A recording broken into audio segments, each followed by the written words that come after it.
the social and political relationships within which we live. 200 meters away from this place, at the Patiala House courts, that some students who were branded as anti-nationals by some media channels, when they stood there, when they stood in the court premises, then when the bail proceedings of one of their fellow students was to take place, a group of lawyers just pounced on them and started beating them. And there were these were the perpetrators, and then there were some bystanders who were the other lawyers. The media was some of the media persons were bystanders, some of them were beaten up, and then the police persons who were also there. So within this context situation, how do you what kind of a moral effect, if you I believe you must have been following the nationalism debate that's been going on in the recent times, how do you reconcile, and what kind of a moral effect that you see that the mob was carrying, which pounced on those students and tried to hit them? And if I may complete, to put it in an objective context, and especially when a judge of the Supreme Court is sitting. So as I'm not quite sure who this question is directed at, really. So how do you see, like as a student of judicial process, I must ask this question, that how do I see, how do we live this tension of reconciling between the two kinds that you explained, and what is this tension that we have to live about, especially in a secular post-metaphysical age, like the kind of tension where So let me. I would find it. I mean, obviously, it sounds like it doesn't sound like a relationship of mutual recognition and respect that you're describing. But let me just go back to what I was saying about Ravensbrück, because there you had guards beating up prisoners in all the ways that I described. It's a relationship of extreme domination and requiring the camp inmates to submit. But my point is this, that when you get people, so what's the relationship between that and the moral accounting, or the lack of moral accounting that comes along afterwards? Okay, so you did have women who were guards who felt guilt afterwards, who wanted absolution. So that tells me that there's two things going on. One is you've got a world of domination, in which domination can rule. And the other is that you've got people in that world who have taken on dominator positions who have something else going on within them. And so it's that sense of, I want to bring out that sense of what it means to live in. Obviously, I'm aware that domination is not something that ends with the Nazis, but even if that's true, I want to hold on to some notion of what it means to be a moral actor, a moral agent, in different historical contexts that are dominative. Yes.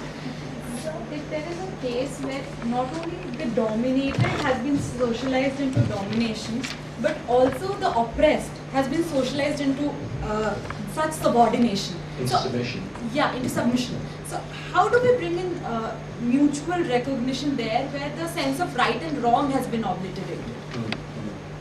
Well, if the sense of right and wrong has been obliterated, then has it been obliterated in a way that makes it impossible for it to return, or is there some sense?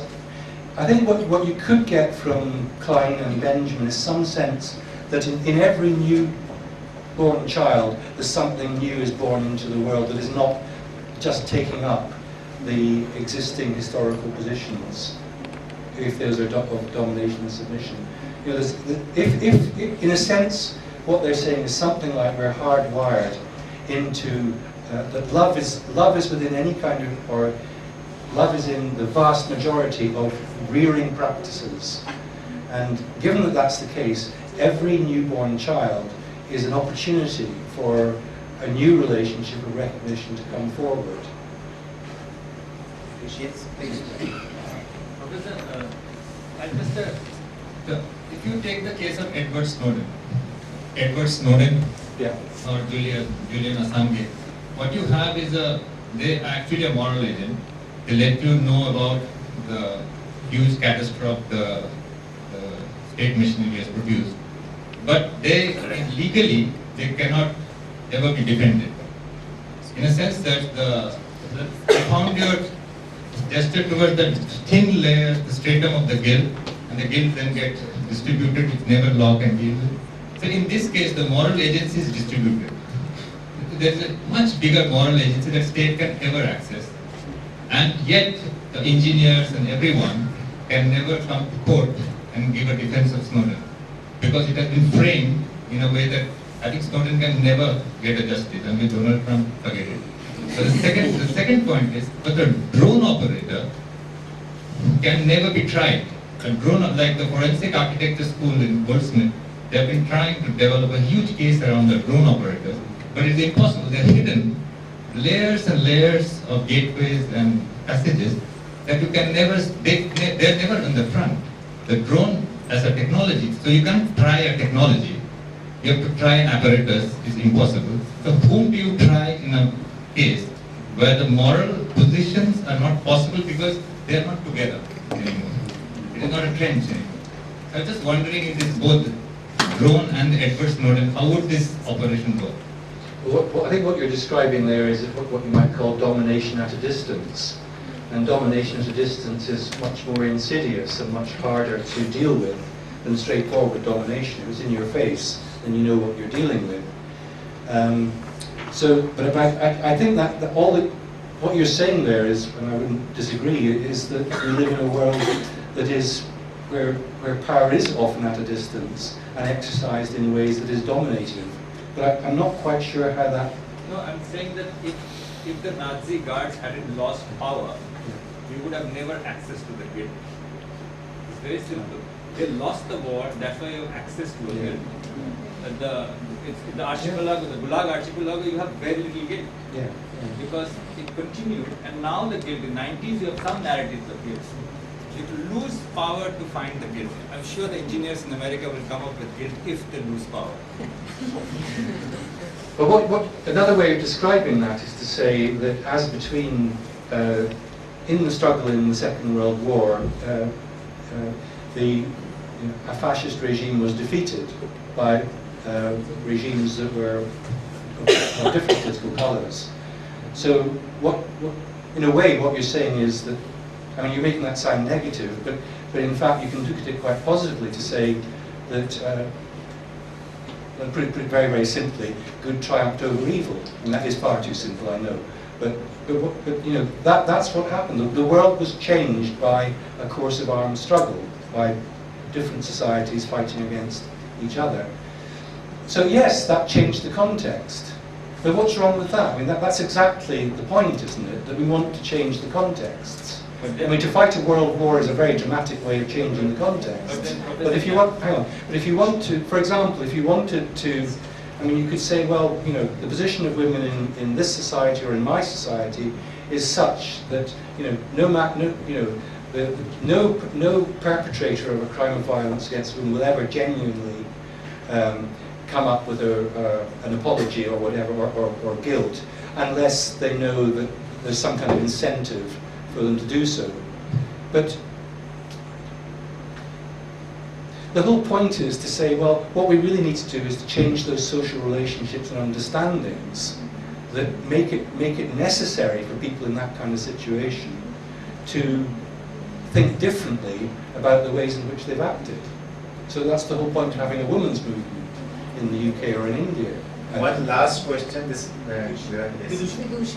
does a relationship of domination and submission necessarily require the person who submits or the people who submit to be complicit or to internalize hate, or can the structures of domination survive without such consent?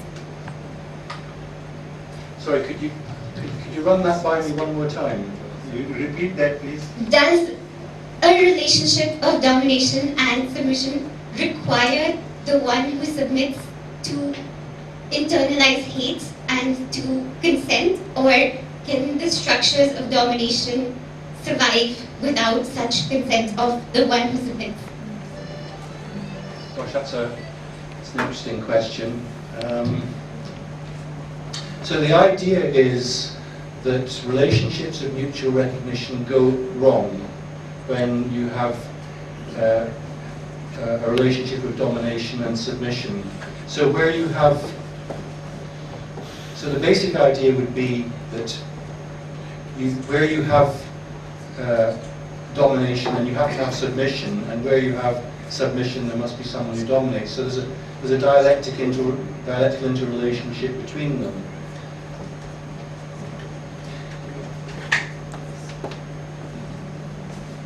I get the feeling that that question could go quite a lot deeper, and one would need a deeper response that was based upon the ways in which domination occurs and the ways in which submission occurs, so that there could be ways in which domination is that the submission is more willing than it would be in other situations, and domination could. We would need to. I would also need to think more closely about the notion of cultural domination and the ways in which that affected the ways in which people submitted. But I haven't got that far in my thought yet.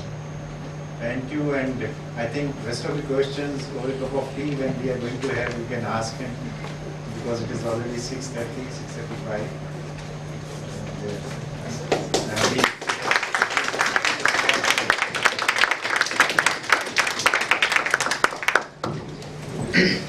So, as a token of our love and appreciation to the dignitaries, would like to present a memento from